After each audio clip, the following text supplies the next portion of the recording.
Hello, and thank you for joining us for another episode of our BNI San Diego podcast. As you can see from the screen, I've got one of my favorite regulars on, Mark Appelbaum. Mark, you're all the way in, I was going to say sunny Utah, but that's not normally the case, right? No. Oh, is it? Yeah. Oh, this time of year. Yeah. Terrific. So when I think of Utah, I always think of snow. So I guess that's what I'm thinking in my mind. No, only a few months out of the year do we get Only snow. a few months out of the year. Well, here in San Diego, it's a little bit warm, but we've had some rain going on. So I would love some snow right now with this 100 degree weather. So thank you for joining us today. Thanks for having me back. So Mark, we're going to have a fun topic today, right? What is it? Tell us what we're talking about. Our topic today is, are you asking for pennies? Ooh. So question for you, Ed. In your life and the people you've met, have you ever heard someone in your surroundings say the words, I want more money? Oh, on an almost daily basis. Okay. Now, just for the sake of it, would you mind saying it? Would you mind saying those words out loud? I want more money. I think I have something for you. No way. Okay. I've got this shiny penny. Let me give it to you. Thank you. So if you're listening to this podcast right now, we just did a virtual magic trick, and I just handed Ed a penny because he asked for more money. Now, Ed, did I fulfill on your ask? Indirectly, yes. Is it to my expectation or anticipation? Probably not. Probably not. It is what you asked for, but it's not what you wanted.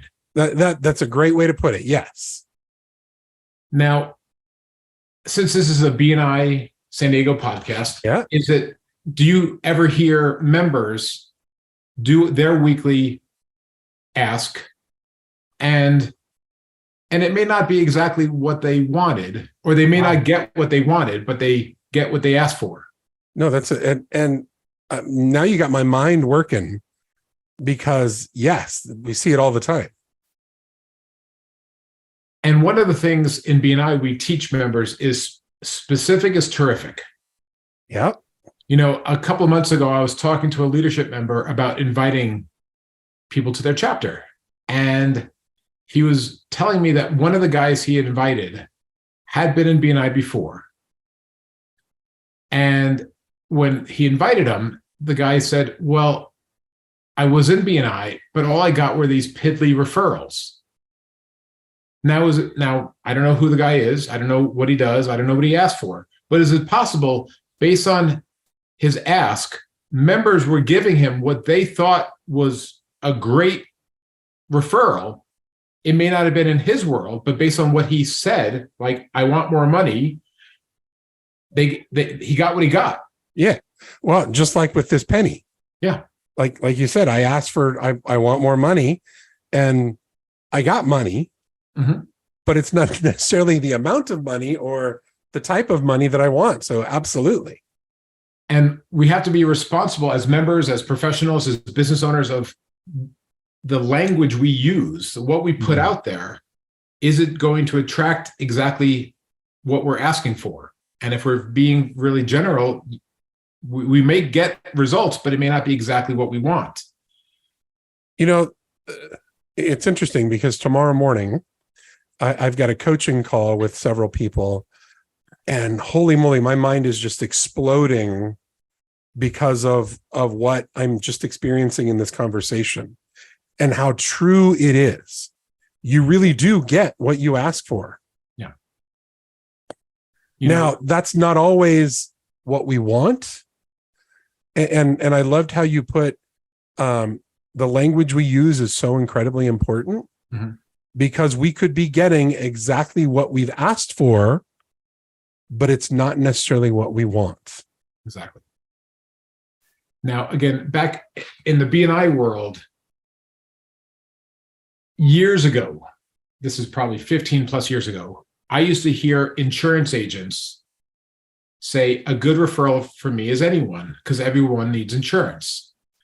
And when I would do an education moment at a chapter, I would ask, raise a hand, how many of you need insurance?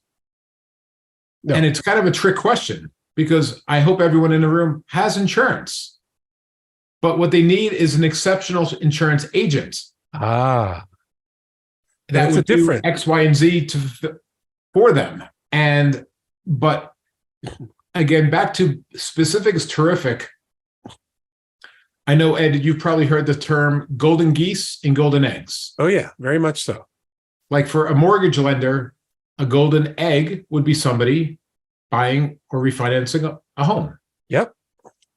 A golden goose would be the realtor, would be the property manager, would be the family law attorney who could feed them golden eggs. And often, quick story about 4 or 5 years ago, I had launched a chapter here in Utah. And again, I live in Utah, but I'm an area director for Tampa, Florida. Yeah. So I have the pleasure of working from home and doing it all remotely. But I'm here in Utah. I had launched a chapter, and one of the members, great human being, he was a home inspector. And from what I heard from the realtor, he does great home inspections. Mm-hmm. But every week for his weekly presentation, he would say, I'm looking for realtors. And that's all he would say. And the chapter all knew he's looking for realtors because that's the golden goose that he needs. And I would always try to coach him and go, who are the realtors you don't know? Because we all know realtors that you already have relationships with. We need to know the ones that you don't have relationships with. And if you start specifically asking for them, and even if all you did was Google realtors in San Diego or realtors in this part of San Diego, whatever comes up on Google, walk into your chapter the next day and go, I want that person. I want this person. And there may be somebody in the room that happens to know them. Well, and I love that idea of really kind of bringing it down and really focusing. As you said, specific is terrific, right? We think, and I think we come across a lot of people as they come into BNI or another networking group or just networking in general, right? We're really not taught how to ask for things. Yeah. So we generalize because you know what? I don't want to miss anything. It's like the chiropractor that says, hey, a great referral for me are those individuals with a spine. Yeah. We've all heard that one. Oh yeah. And when it's so generic, you actually don't think of anybody. Yeah. And I did a similar podcast of the one we're doing right now with Ivan Meisner a number of years ago. And he shared that it makes sense. It feels counterintuitive to ask for a specific name. Mm-hmm. Like I'm looking for Sally Smith with XYZ company. But in that podcast with Ivan, he shared a couple stories of somebody that asked for Sally Smith and sitting next to the person asking, the person was like, that's my wife. Or that's my neighbor. And then the person asking would be like, well, why didn't you ever give me or refer them to me? Well, you never asked. Oh, yeah. And you don't trigger, we just don't trigger that. And so, a phrase that I came up with years ago, and I hope it helps your members, it's a tongue twister, but it's who are the people that are talking to the people you want to be talking to? Who are the people that are talking to the people that are talking to the people that you want to be talking to? Yes. So to paint the picture of how easy that could be is I usually use the example of a roofer. Okay. And I will ask the roofer, hey, roofer, would you like to do a roof for a $300,000 house, or would you rather do it for $1 million house? Mm-hmm. And more often than not, they'll do both, but they'd rather do the $1 million house. And I've asked them why. Well, because there's more commission in it. The $1 million homeowner is surrounded by other $1 million homeowners. Mm-hmm. So there's more opportunities there. Okay. So when you think about what are the characteristics of $1 million homeowner? What kind of cars do they drive? What kind of vacations do they go on? What kind of clothes do they wear? What kind of this and that? What kind of services do they use? Well, once you write down the characteristics of your ideal client, and then think about who are the people that are talking to those people, those are the golden geese that will feed you those golden eggs. So that's really what we need to be training people when we, again, we're using we're specific to BNI right now. Yes. And we'll look at it even from the outside world, the general business professionals as well. But specific to BNI, when I walk into my chapter, that's a really good point. And having and teaching people who to look for. And the more specific we are, like you said, it's counterintuitive, right? Because we naturally think, well, if I narrow it down too much, I'm going to be missing a lot of people. But the more generic we become, it doesn't paint a picture of somebody in my mind. And the whole point of this is to trigger that reticular activating system, part of your brain. Yes. And for those that may not be familiar with that phrase or that part of your brain called the reticular activating, you're all familiar with the idea of buying a car. And let's say you're in the market for a yellow Volkswagen. Well, before you even buy the yellow Volkswagen, what do you see everywhere? Volkswagens everywhere. And probably yellow Volkswagens everywhere, because your mind is focused on that. And even though it seems counterintuitive to ask for Sally Smith today, you've got 51 other weeks to ask for other things. Well, so, and what I've actually heard, what the thing that just triggered in my mind was I've actually heard people ask for someone specific with a specific company, excuse me, a specific company, specific department, and a specific name. They go around the room and someone says, I don't know that person at that company, but would a referral to another company in the same department, would that also work? Heck yeah. Absolutely, right? But they narrowed it down and they got people thinking about those specifics. Yeah. And I love what you're talking about today and helping people understand that the more specific you are, the more money you're going to make. Can I share a quick story? Absolutely.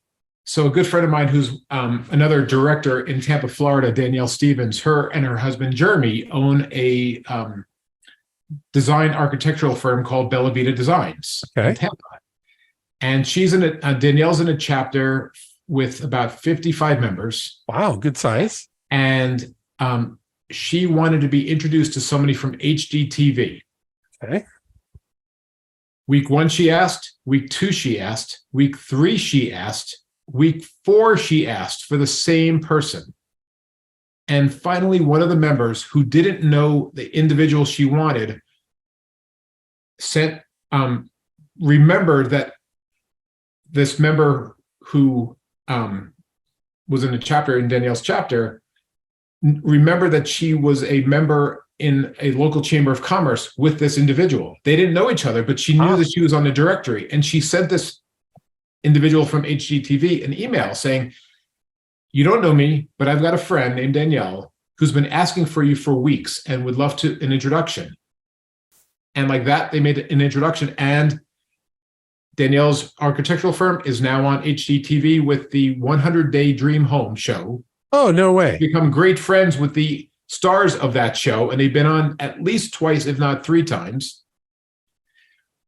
And then a follow-up story to that story, another member, Amanda Alfieri, who's a member of another chapter, she is a personal trainer and has a unique niche with personal training. She takes parents, moms and dads who have kids in strollers, and does a workout program with them with the strollers. And Amanda had been a member for about 11 months, and she wasn't getting the return she was hoping for. Okay. And right before her renewal, she heard Danielle's story about asking for somebody specifically week after week. And Amanda ended up asking for a specific news caster named Charlie Belcher, who promotes businesses in the Tampa area. And she asked week 1, week 2, week 3, week 4, same thing. And it clicked that 4th week, and somebody's like, oh, I've got Charlie's number in my phone. And he did a 3-way text. Amanda got on the show. And ironically, the day I called Amanda just to hear her testimonial, earlier that day, she got a referral. Somebody watched that show and called her from that show, and that came through through BNI.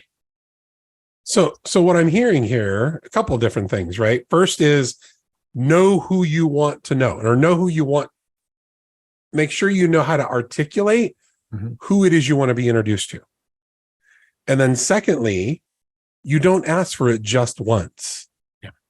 In both of those cases, those individuals, it was 3 and 4 times before it finally, like you said, it finally clicked. Yeah. So often it's like we say it one time and then we go off to the next thing.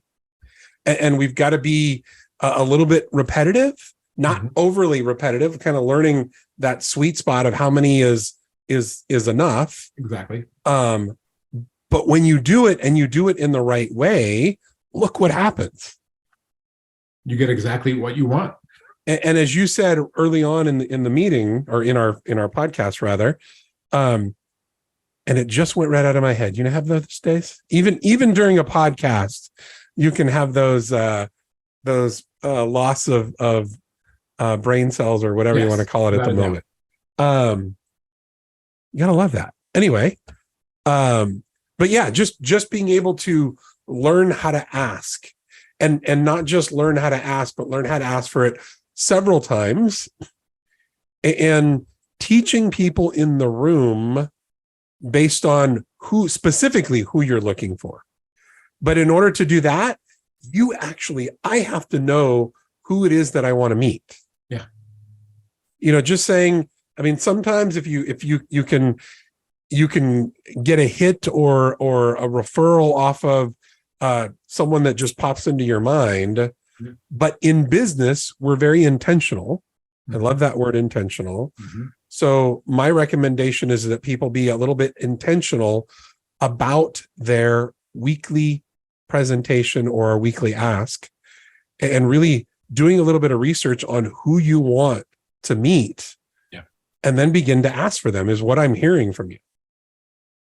And taking that another direction or another step, like here in Utah, and I'm guessing San Diego has something similar, we have Utah Business Magazine, which comes out often with a book of lists, like the top 20 or top 100 hotels, the top 20 or 100 law firms, whatever it is. And it gives you contact information. This is and so let's say you're a commercial insurance agent. You've got weeks and weeks and weeks of asks right there. Like how easy can it be to go, who knows John, who knows Sally, who knows? And if you ask enough, if you are asking for who you want, you might just get it. Well, and that just reminded me, I know that we're coming to a close here shortly, but that also reminded me that you need to know your tools, right? You need to know that there is a directory in your local city that has this data, but you got to go find it. Yeah. You know, it's sometimes we get in this mode of I'm just going to wait for everything to walk in the door, and it doesn't happen that way. You've got to recognize or identify the tools that you need and then go get them. And then utilize them in the right way by not asking for 10 people on that list in 1 week, but narrowing it down, being very specific to one person in one department of one company. And then even going a step further. And if you don't know that person, if you know a person that works if you're asking for someone in the HR department of company ABC, if you don't know that person, if you know another person in the HR department of another large organization, I would love to be introduced to them as well. Yeah. So there's multiple ways to ask. We just have to be very intentional, you know, just like, did I ask for money and did I get money? Yes.